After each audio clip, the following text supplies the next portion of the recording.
Le dernier quart d'heure de Smart Bourse, chaque soir, c'est le quart d'heure thématique. Et comme régulièrement dans cette émission, nous faisons un petit pas de côté par rapport au marché liquide et au marché coté pour nous intéresser aux enjeux du non-coté, du private equity spécifiquement, avec la stratégie de Montefiore et son président, Eric Bismuth, qui est à mes côtés. Eric Bismuth, bonsoir. Bonsoir. Merci beaucoup. 20 ans d'existence quand même pour Montefiore Investment. Vous déployez, je crois que vous êtes en train de lever votre 6e millésime, c'est ça On a levé. Vous avez levé votre 6e millésime. Qu'est-ce qui caractérise Montefiore depuis 20 ans dans sa politique d'investissement, notamment tournée vers les ETI européennes pour accompagner la croissance des ETI européennes? Alors, notre stratégie est restée pratiquement la même sur les 20 dernières années. On est devenu, au cours des 20 dernières années, le leader en France et maintenant en Europe du Sud, dans l'investissement dans les PME et ETI de croissance, dans les métiers de service. Aujourd'hui, on gère 5 milliards, on a une équipe de 70 personnes, avec des bureaux à Paris, à Milan et à Madrid. Et au cours des 20 dernières années, on est devenu l'acteur le plus performant en Europe dans le segment buyout, sur à la fois ce qu'on appelle le small et le mid market. Ouais. Avec environ 20% de TRI net investisseurs sur 20 ans, une volatilité très faible des performances, et on a été élu par les investisseurs institutionnels 14 fois au cours des 14 dernières années meilleur fonds français de cette catégorie. Donc ça ne veut pas dire que c'est vrai, mais en tout cas, ça veut dire qu'il y a des indices. Ça veut dire que certains le pensent quand même.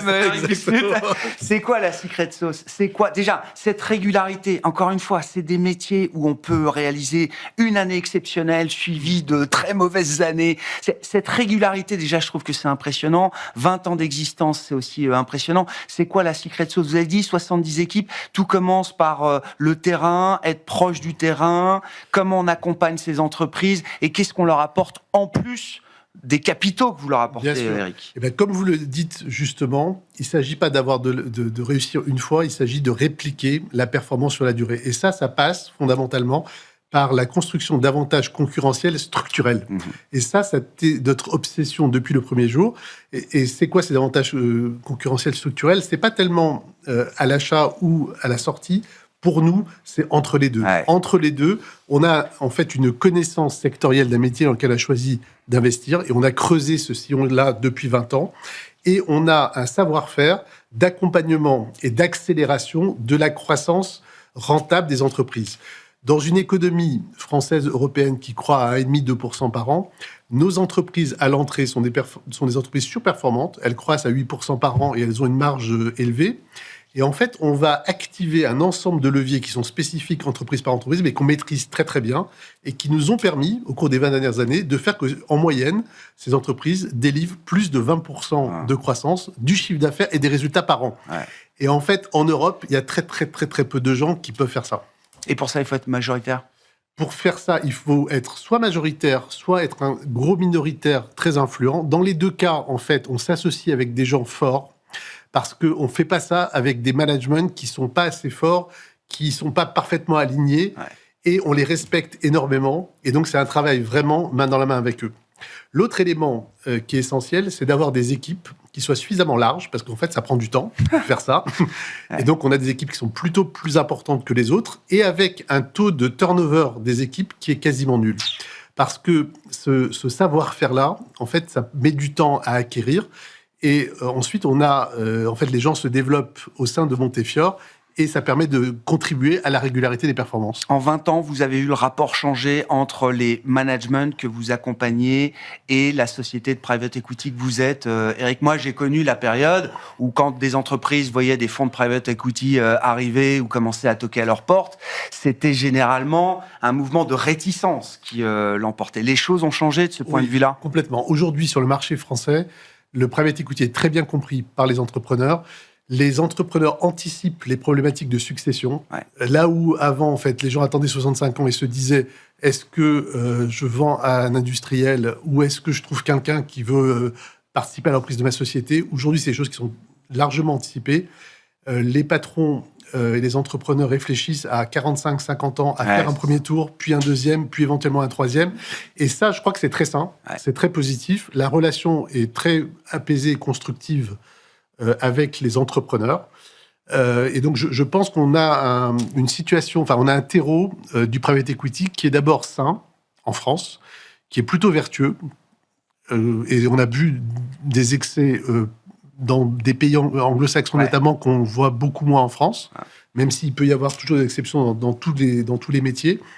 Et le private equity contribue très positivement au global à la croissance économique française et aussi à la prise en compte des enjeux ESG, par exemple, dans les entreprises, parce qu'on a un private equity vertueux.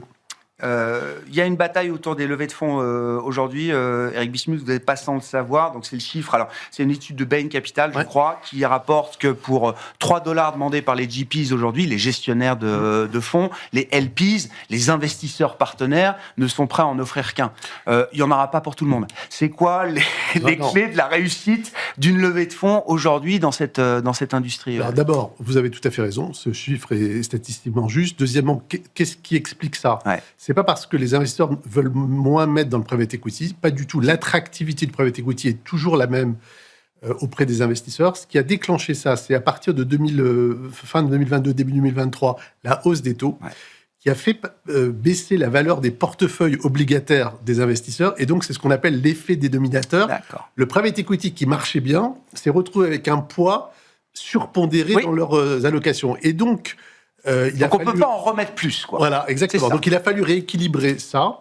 Et la conséquence de ça, c'est une polarisation du marché des investisseurs institutionnels qui doivent faire des choix et qui concentrent leurs investissements sur les meilleurs élèves de la classe. Et ça a été un ajustement un peu brutal. C'est-à-dire des gens qui marchaient plutôt bien, mais qui étaient à 13 sur 20, entre guillemets. En fait, du jour au lendemain, ils se retrouvent avec pas grand-chose parce qu'en fait, la barre, elle est passée de 13 à 17. Et en ce qui nous concerne, on a la chance d'avoir une stratégie très cohérente, des équipes extrêmement stables et surtout des performances extrêmement régulières et parmi les meilleures. Et donc, lorsqu'on a souhaité lever nos derniers fonds, en 2023-2024, on a levé 1,9 milliard. On a été sursouscrit. On l'a fait assez rapidement. Et on a eu, en fait, un re-up rate, c'est-à-dire que le montant réinvesti par les investisseurs existants qui est resté supérieur à 100%, ce qui est absolument exceptionnel. Bien sûr.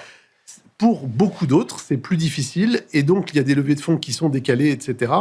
Et ça repartira à un moment donné, en particulier si les taux continuent de baisser, ce qui pourrait être positif. Et puis, le deuxième facteur qui peut relancer les levées de fonds, c'est les sorties. La rotation du capital. La rotation du capital, qui est l'autre grand défi actuel.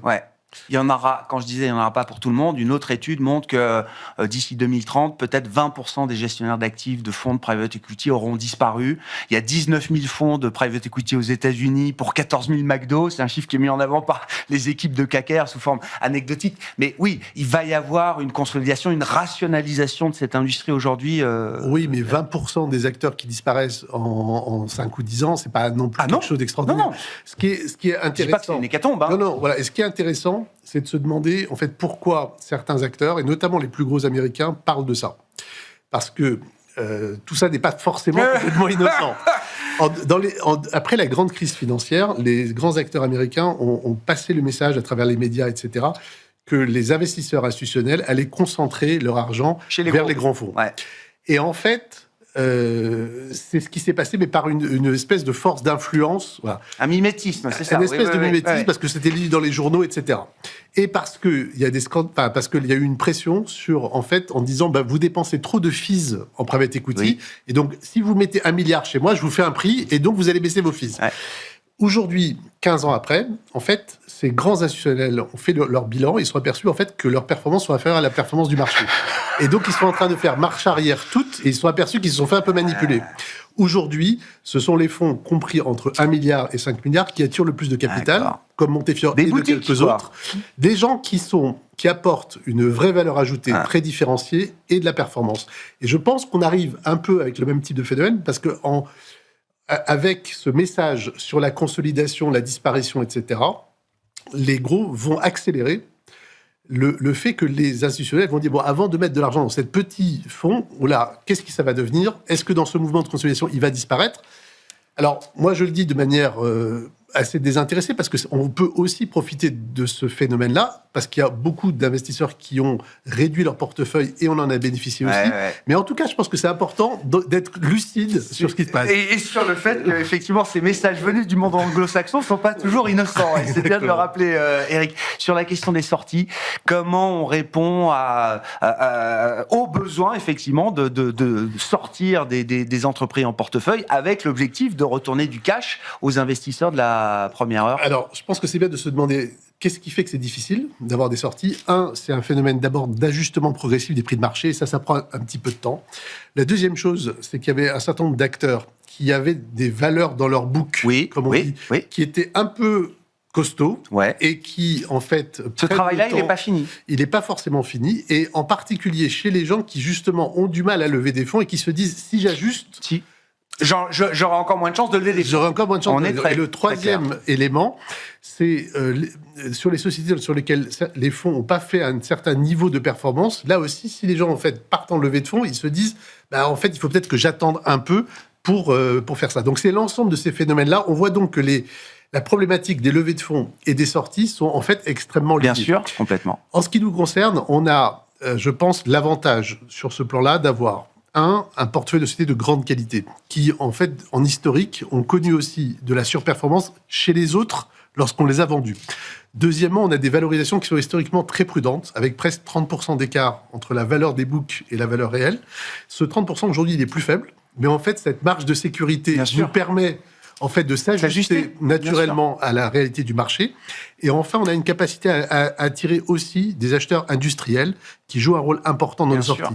Et donc, l'an dernier, très concrètement, on a rendu à nos investisseurs 24% de la NAV, ce qui est dans le top 2% en Europe et qui est le record absolu en France. Donc ça montre que c'est possible, mais il faut réunir ces conditions. Dernière question, Eric. Comment est-ce que vous êtes prêt aujourd'hui pour adresser, pardonnez mon mauvais français, le marché des clients et des investisseurs privés?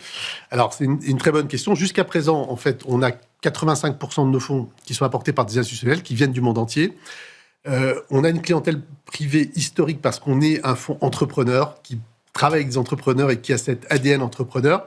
Et on a décidé de créer une business unit dédiée au private wealth avec le recrutement de Joséphine L'Oréal et de toute une équipe autour d'elle pour adresser les problématiques de produits, de distribution. On ne va pas aller vers le client en direct, mais à travers des partenaires, des banques privées, des CGP, et en partenariat avec toutes les compagnies d'assurance françaises notamment, mais aussi luxembourgeoises, parce qu'on a en fait la conviction que dans les 20 ans à venir, la problématique des retraites, la problématique de la gestion du patrimoine vont devenir des éléments encore plus importants qu'aujourd'hui, et qu'à côté de l'investissement liquide, et vous savez que j'adore la bourse, il y a une place pour l'investissement de long terme qui offre de la surperformance en échange de moins de liquidités.